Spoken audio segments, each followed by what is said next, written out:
Bismillahirrahmanirrahim. Assalamualaikum warahmatullahi wabarakatuh. Alhamdulillah, alhamdulillahirabbil alamin.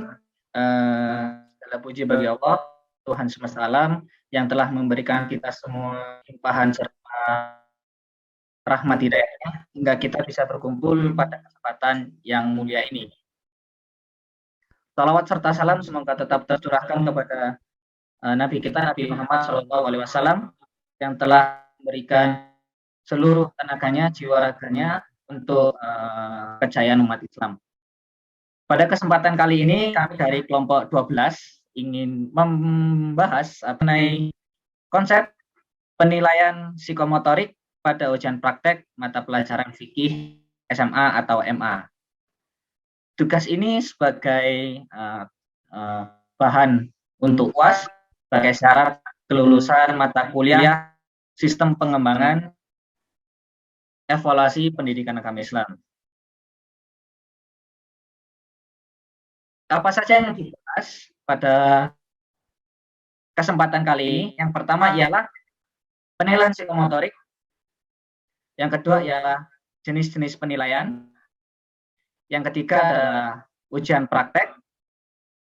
Yang keempat adalah relevansi penilaian psikomotorik pada ujian praktek mata pelajaran fikih. Dan yang terakhir ialah bentuk tes ujian praktek mata pelajaran fikih. Untuk yang pertama ialah penilaian psikomotorik yang saya serahkan langsung kepada Mas Dimas.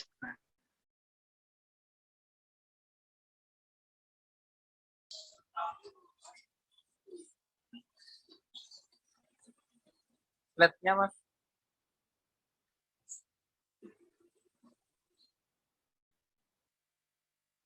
Baik, selanjutnya penilaian psikomotorik.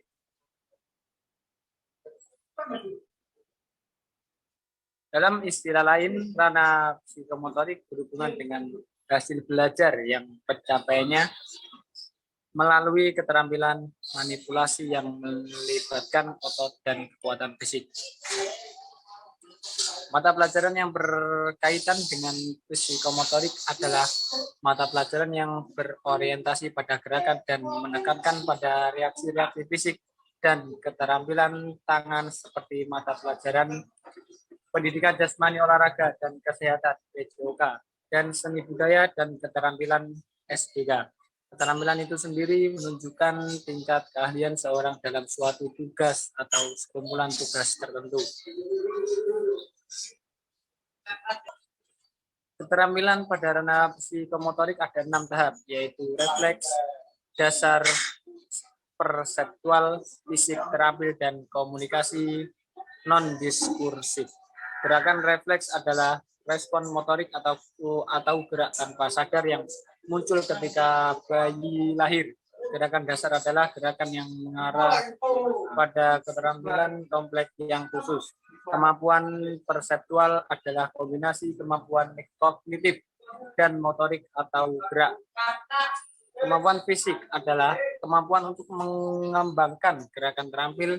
Gerakan terampil itu sedangkan adalah gerakan yang memerlukan belajar, seperti keterampilan dalam olahraga. Komunikasi non-diskursif ini adalah kemampuan berkomunikasi dengan menggunakan gerakan.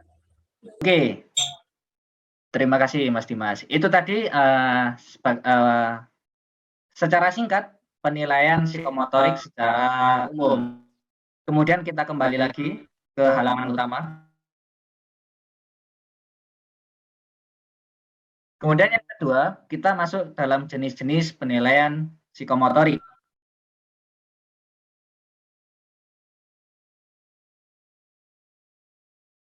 Jenis-jenis penilaian psikomotorik.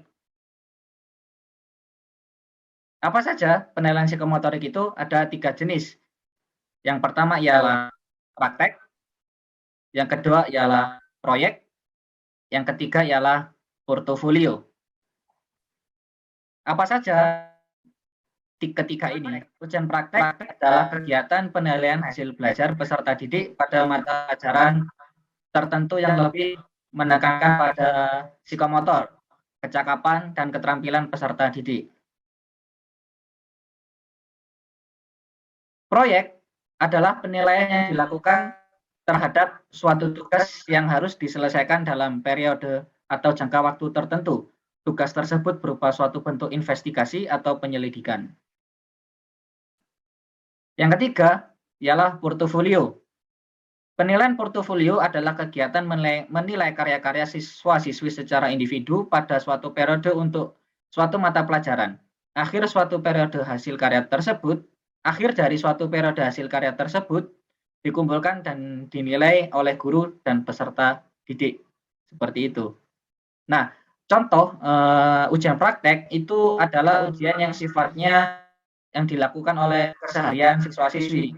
Seperti misalkan dalam mata pelajaran fikih, Al-Quran hadis, kalaupun di SMP, SMA itu ada namanya pendidikan agama Islam.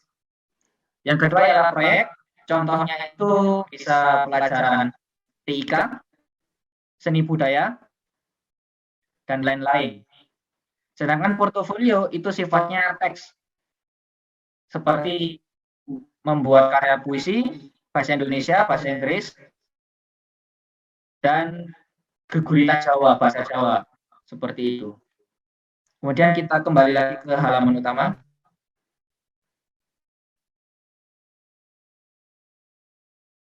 Oke, karena kita membahas mengenai ujian praktek, maka hal yang lebih ditonjolkan di sini ialah ujian praktek.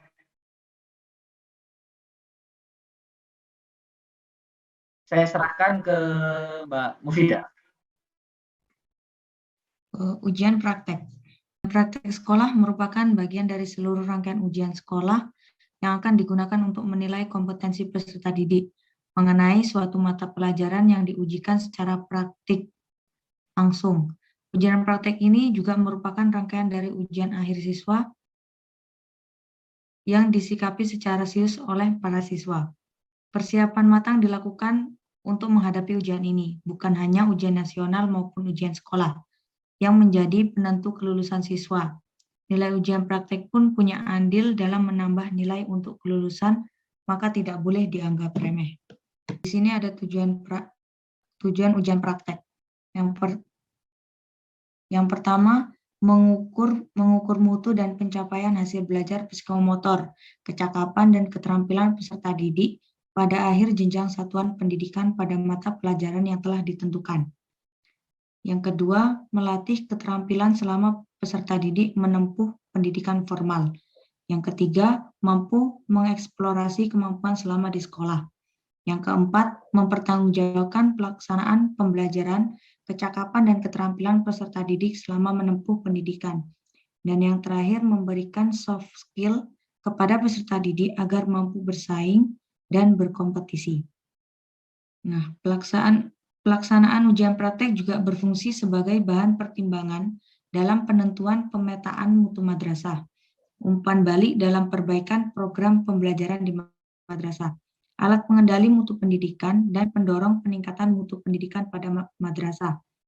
Kelebihan tes praktik ini adalah mampu melakukan penilaian sikap dan penilaian keterampilan siswa dalam tindakan nyata, tetapi memiliki kelemahan hanya dapat menilai sedikit KD atau kompetensi dasar.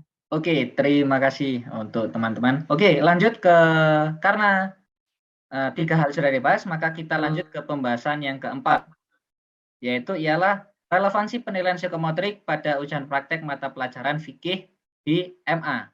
Ujian praktek pada mata pelajaran fikih MA. Ruang lingkup mata pelajaran fikih di MA. Ruang lingkup pada mata pelajaran fikih di madrasah aliyah biasanya meliputi kajian tentang prinsip-prinsip ibadah dan syariat dalam Islam, hukum Islam, perundang-undangan, zakat, haji, serta hikmah dan cara pengelolaannya, hikmah kurban dan akikah, ketentuan hukum Islam tentang pengurusan jenazah, hukum Islam tentang kepemilikan, konsep perekonomian dalam Islam, dan berbagai macam jenis lainnya.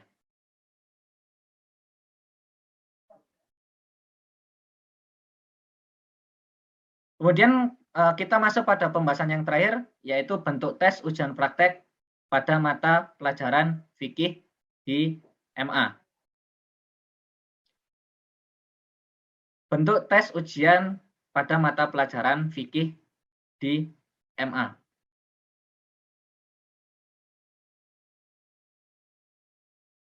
Ini adalah beberapa materi yang akan diujikan pada mata pelajaran fikih di MA, yaitu KD 4.2, KD 4.3, KD 4.4, dan KD 4.11.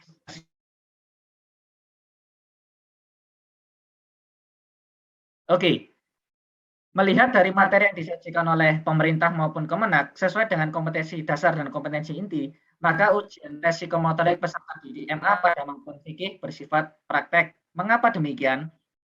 Kita coba kembali ke KD. KD 4.2 berisi tentang mengenai materi toharoh.